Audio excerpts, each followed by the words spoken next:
It's never going to make sense. It's never going to be obvious. You're never going to walk out your door and see the obvious way that you want to go. And if you do, it's a trap. If you do go down the path that's already laid for you, it's going to take you to all the destinations that are already known. It's going to take you to all of the places that instinct drove the people before you.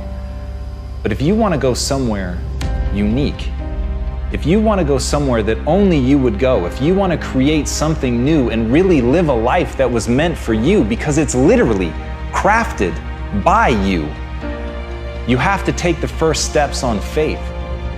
And as Rumi said, as you start to walk out on the way appears. So as you're looking at the choices that are before you, where you've got a path that's well trodden, you've got a path that literally is invisible and won't become something until you step on it, you have to understand that that's what this life is meant to be, and that the only frustration that you will look back on with tremendous regret is knowing that you did what was easy, even though it wasn't you. There's some mechanism inside of us. There's something that wants us to walk a path that's never been walked before. And the thing that makes it so hard is right now inside of you is a desperate desire for that to be easy. But it's not going to be easy. It's going to be hard. You're going to fail. You're going to stumble. You're going to fall on your face. And thank God. Because as Muhammad Ali said, only a man who knows what it's like to be defeated can reach down to the bottom of his soul and come up with the extra ounce of power it takes to win when the match is even. So what you have to ask yourself is, what do you want? Do you want it to be easy? Do you want the path to be well-worn?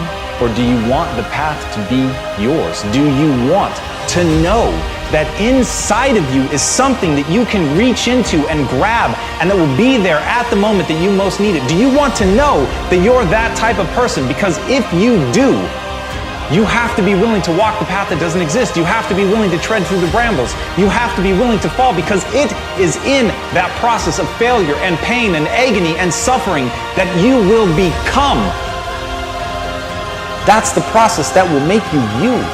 That's the process that will shape you.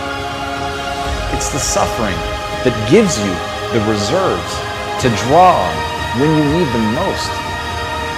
So when you ask for safety, when you ask for ease, know that you're saying a prayer for weakness. And when you take the hard way, know that you're forging yourself. When you make those demands, know that you're building a reserve tank that will be there at the moment when you need it. When you walk the path that only you can walk, know that you're living the life that you were meant to live. And that, my friends, is how you become the you worth becoming.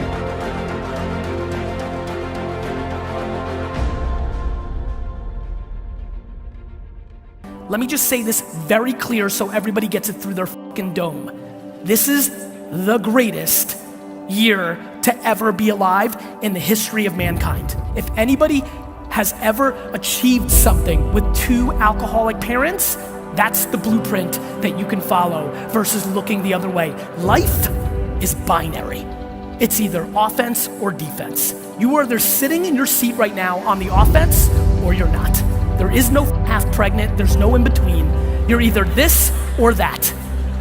Do I believe that there is suppression around? Of course.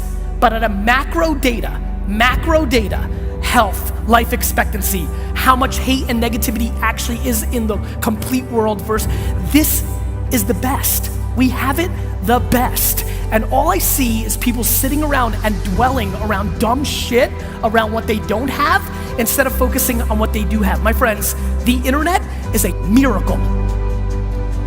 Because where do you think the world's going? I love when, I have 2 young kids now, and I love all these parents like, Gary, you're into this social media stuff. Like, this is terrible, right? I'm like, no, Dick, this is the best. Because I'm like, they're like, but I'm gonna tell my kid to spend less time on technology. I'm like, why? What world do you think your kids are gonna be living in 20 years? 3 keys to a breakthrough. Think of the area you want to have a breakthrough in right now. Your body, your money, your relationships, your career, your business, your joy, your happiness, and let's look at what your choices are. First element, there are 3 S's for a breakthrough. First element most people are looking for is they're looking for the right strategy. But more often you're missing the number 2 thing you need, and that is the right story. Because the story you have about your life, or about your business, about the area of your life that's not where you want, the area you're breaking through, your story is what's making you be stuck. What's a story? It's a belief that you tell yourself over and over again, like, I don't know what the salt is, I don't know what the salt is. You tell the story so often you believe it. In fact, write this down. The only thing keeping you from getting what you want, the only thing keeping you from getting what you want is the story you keep telling yourself about why you don't have it. The only thing keeping you from getting what you really want is the story you keep telling yourself about why you don't have it yet. Here's what I say. Divorce your story and marry the truth. I can teach you a million strategies that'll change you overnight. And if I get you to use a strategy and grow your business 30% like that, you are gonna get so excited that your story about your business will change, won't it? You're like, I can rip this open. I'm gonna make this thing 100% more profitable. That's why 80% of those people, I can grow them 30 to 130%. Because once I get them to have momentum, people's story changes. And when their story changes, the third and most important thing changes, their state. You've got to figure out what it is that actually makes you feel alive. And if you understand that the game that you're playing is actually a game of brain chemistry and that nothing else matters, there's no objective truth, there's no one path to glory, there's no one life for you to live. There's only the subjective truth, the thing inside you, that gut instinct, that voice that whispers to you. You've got to learn to trust that. You've got to learn to trust it by building it up. You've got to learn to trust it by taking actions and gut checking yourself and asking, is that me? Is that who I want to be? Or is that somebody else, cultural voice, my parents, my lover, whatever, trying to speak through me? And as Harley Davidson said, when writing the story of your life, don't let anyone else hold the pen. So right now ask yourself, who's writing your story? Is it you? Are you really listening to the voice in your head? Are you looking at and living by the things that give you the chills? Or are you trying to live a life that somebody else wants for you? And remember, when you think about that question, what William James said. Act as if what you do matters, because it does. Even if for nobody else, every step you take, every thought that you allow to permeate your mind, everything that you obsess about, your dreams, the things that you want, the hopes that you spend your time with, they matter to you because they tell you who you are. They tell you who you're trying to become. And ultimately, those things that you let monopolize your mind will become you. So if somebody else is holding the pen, if somebody else is forcing you to write something that doesn't make you feel alive, that is a life lost. And that is how you die, my friends, before you ever had a chance to live.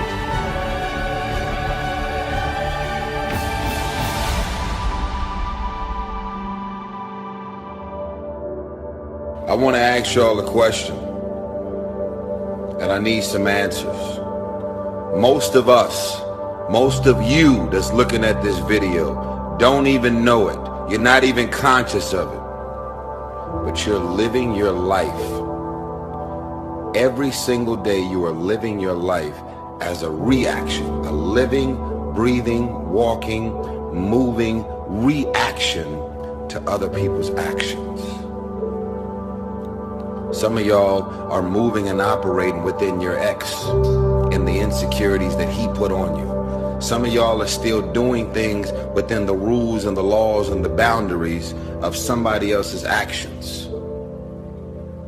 Answer the question. Really think about it before you answer. Are you living your everyday life as a reaction to somebody else's actions, good and bad? As Naval Ravikant said, the only way to truly learn something is by doing it. Yes, listen to guidance, but don't wait. That is such a powerful idea, and I know right now you're listening to this because you want motivation, you want to be inspired, but my greatest fucking fear is that you'll get motivated, you'll get inspired, and that'll just be a declining arc for a few minutes after you listen to this video that ends with you doing nothing. And what I want, what I really hope for, and the reason that I give myself over to making these so completely is I know some percentage of you on the other side of this will ultimately be prepared to take that first step. You will realize that the only thing that matters is action, and you will take that action. And it's in that action that your potential greatness waits. And as Martin Luther King said, take the first step in faith. You don't have to see the whole staircase. Just take the first step. You've just got to believe that you can learn. You don't have to believe that you're already capable of doing what you want. You don't have to believe that you can already build that thing that you dream. You don't have to believe that you already are extraordinary. You simply have to believe that if you take that first step, you put yourself on a journey not of execution, you put yourself on a journey of learning so that you can execute. And that, when you understand that difference, that's when you really will be on that path to greatness. And that is the thing that I want for everybody listening to this.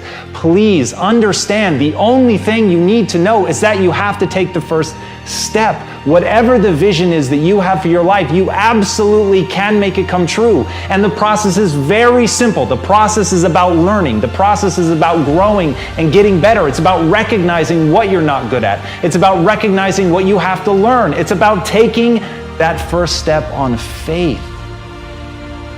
On faith that you can get better. Not on faith that you're great. On faith that you can become the greatest of all time. And once you have that faith, once you know that simply being a human being puts you in this rare category of creature that can get better through pressure, through pain, through difficulty, through failure, those are the things that are going to be the building blocks of your success. But in order to begin on that road, in order to have your first glorious failure, you must first take that first step. So please, don't waste your time being motivated or inspired. Spend every second of your time moving forward. That's how you're going to get where you want to go.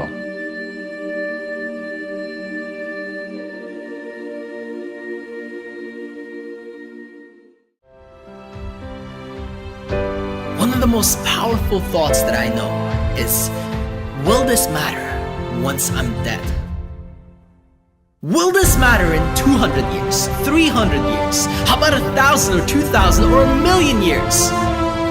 See, you have an opportunity today to step into your greatness, to live the way that you want to live. But we would rather project bullshit worries and concerns into our next day, ruining our potential, ruining our opportunity to make a difference. Quit bringing depression into your own life. What is your vision? Greatness is the most demanding mistress you're ever going to encounter. And I understand the advice that I'm about to give you is not for everyone. Most people should turn this off.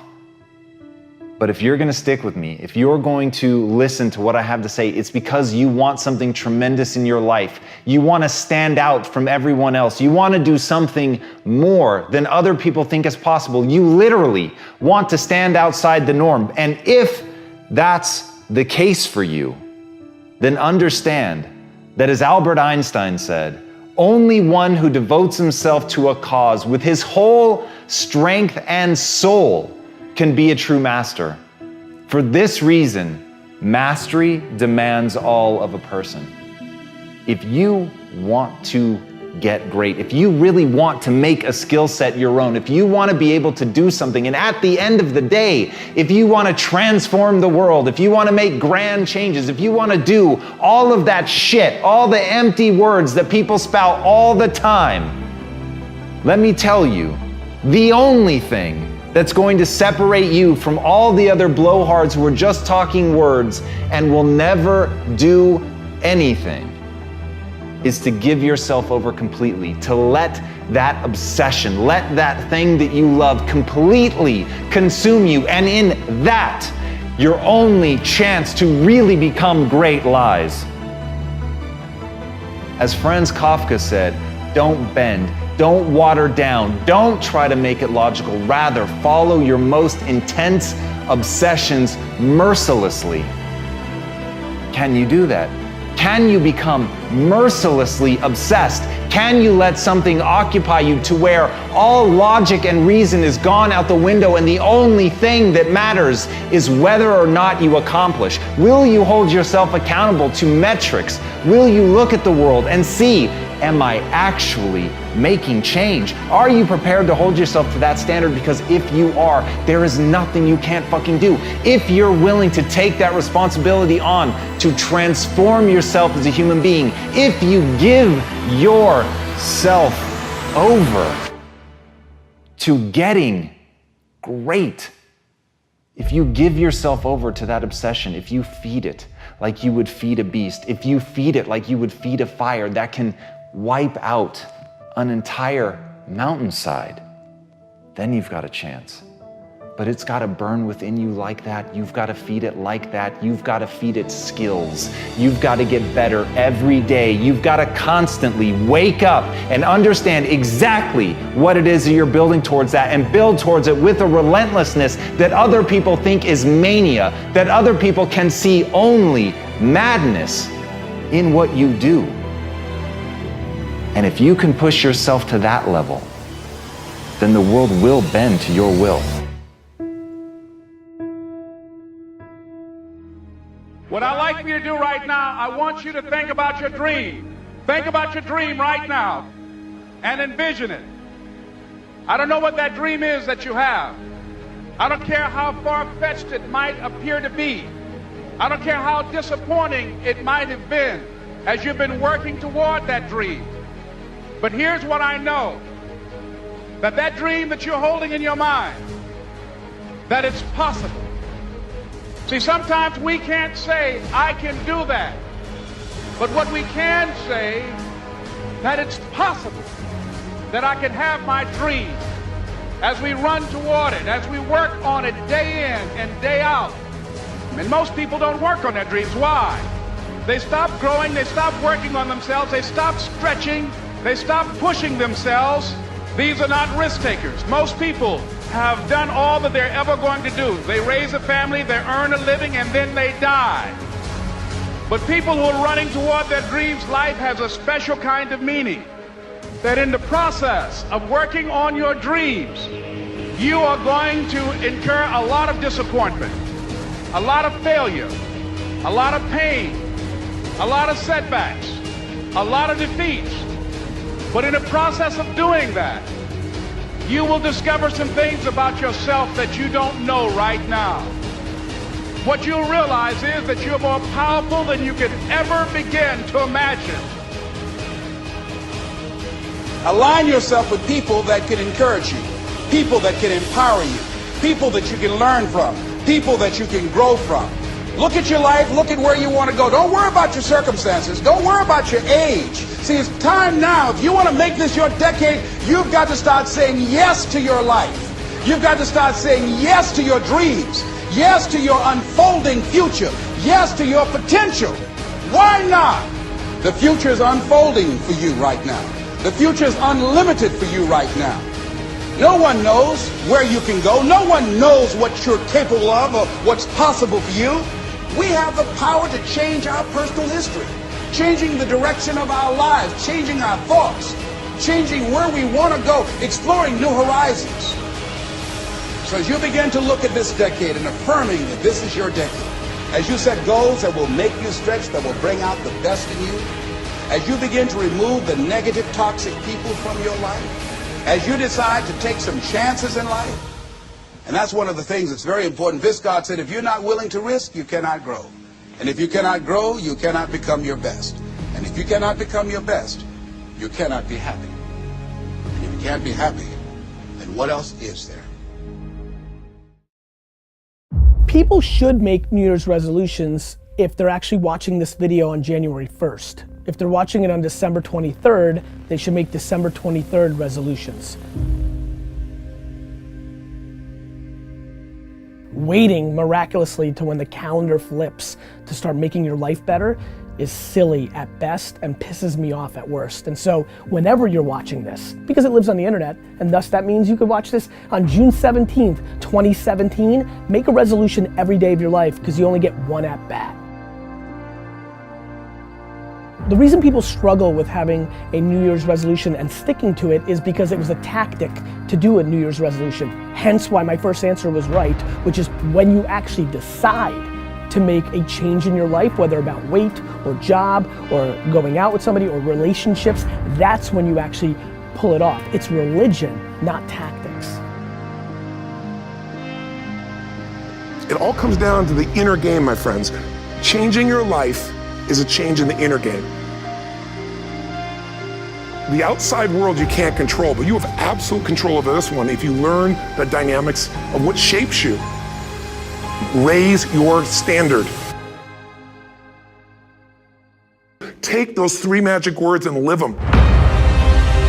Okay, I'm gonna go make this happen. I'm gonna go make this much money. I'm gonna transform my kids. I'm gonna create the ultimate relationship in my life. I'm gonna transform my body. And then you don't have strong enough reasons and you don't use it. You don't follow through. It's because you didn't back up your standards with what makes those standards real, and that's rituals. Rituals are where the power is.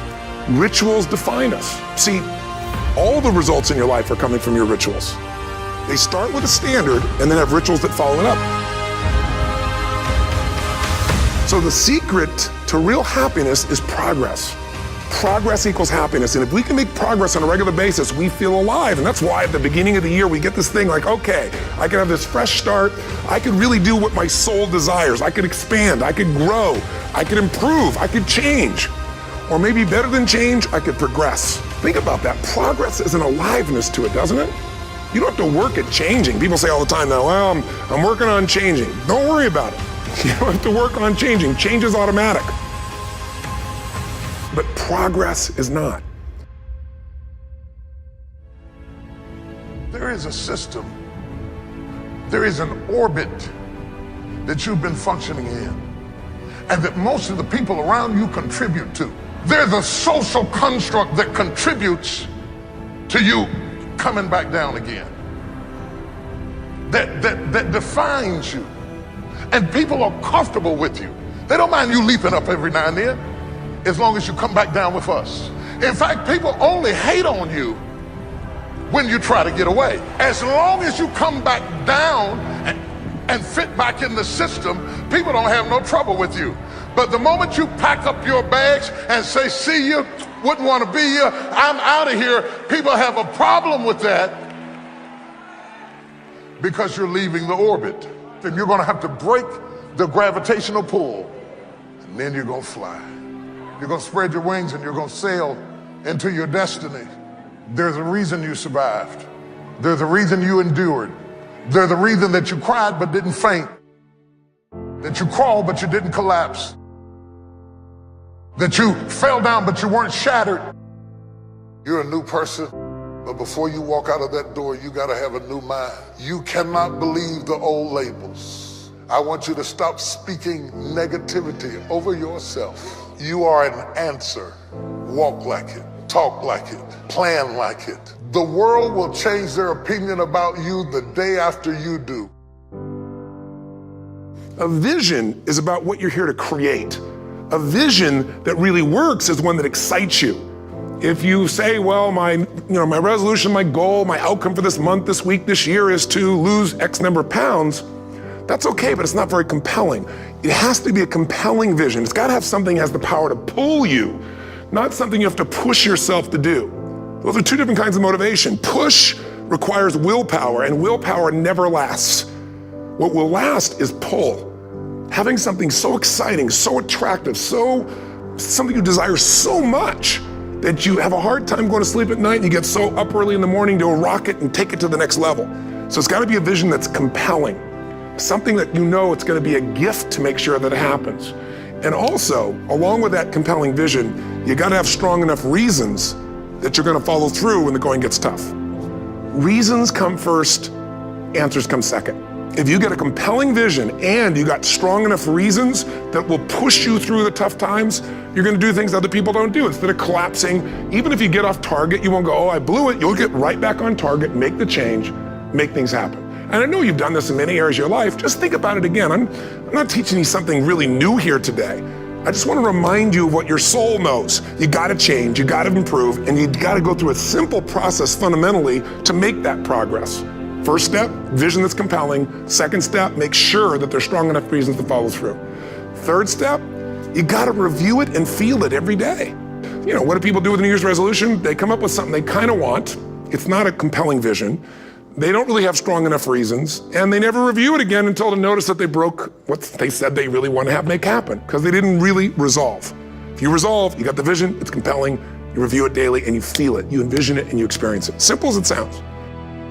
Why is it at the beginning of a year we have this tradition, but it goes beyond tradition. It's something inside of us that makes us want to make things better. And I think part of it is the calendar gives us this idea that we could have a fresh start, that we can start from fresh and have this great victory. And it's really, the calendar itself is quite arbitrary. It's wonderful to use it, but if you didn't use it effectively, let's use the calendar to serve you today. Let's just see, what does it really take to make this thing happen? Because there's no denying that inside of you, the only thing that's gonna make you happy in the year ahead and the decades ahead is gonna be having you have an experience where on a regular basis, you feel like your life is making progress. The strongest force in the whole human personality is this need to stay consistent with how we define ourselves. If you define yourself as somebody who is really conservative, you're not gonna be crazy and act nuts unless you're really drunk or something, and then you can say it's the alcohol, when it's really just you finally getting permission to be yourself. The alcohol is your excuse. If you're a really crazy person, you act crazy, outrageous, playful. You don't act conservative because that's not who you are. Very often people say, well, I can't do that. I'm not that kind of person. And I always say to people, really, when did you define yourself? When I talk about, shoulds versus musts, think about your own life. I know there have been areas in your life where some point in time you just shifted and you raised the standard and your life changed. Because whatever people have their identity attached to, they live. Wants don't get met consistently, standards do. Whatever you identify, this is who I am. And so it's not so much about changing your identity as it is expanding it. Deciding that, instead of your goals to lose 10 pounds, which is not compelling, what if your vision was to get back to my fighting weight? This year, this month, this next 90 days, I'm gonna transform my body. I'm gonna take on a new challenge. I'm gonna find some technique or strategy, there's a million of them, that can reframe myself where I want to feel younger, stronger, more vibrant than ever before. Here's my reasons, because I want the energy to really make my life work, because it's tough out there and I want to be stronger than I've ever been before. If you are where you want to be physically, you have very different rituals than if you're not where you want to be physically. If you're overweight, you and I both know you got a different ritual than if you're physically fit. The only thing that's going to make you happy, my friend, and this year or any other, is to step up. It's to raise the standard, it's to discover what you're capable of and feel that incredible power of pushing through whatever's holding you back and get to the other side of more of your true self. That's what this game's all about. Don't let this year be like last. And if last year was great, still don't let it be that way. Raise the standard. If your life is perfect and extraordinary, you darn well know you're not gonna be happy unless you keep making it better. That's what makes us feel alive. It's not what we get that makes us happy, it's who we become and what we're able to give because we become more. Once you discipline yourself in one area of your life, you feel yourself doing it in other areas as well. I always say something that my original teacher taught me. I always remind people, there's always two pains in life. There's the pain of discipline, or there's the pain of regret. And discipline weighs ounces, as my friend Jim Rohn taught me. Regret weighs tons. You don't have regret. If you make the changes in yourself, you're gonna be proud this year, and no amount of money or accolades from other people can mirror the feeling of being proud of knowing you've taken back control of your life, or you've taken a great life to another level. Because once you do that, you have something you can give other people, whether it be your kids or your friends or your family, and ultimately that's what life's about.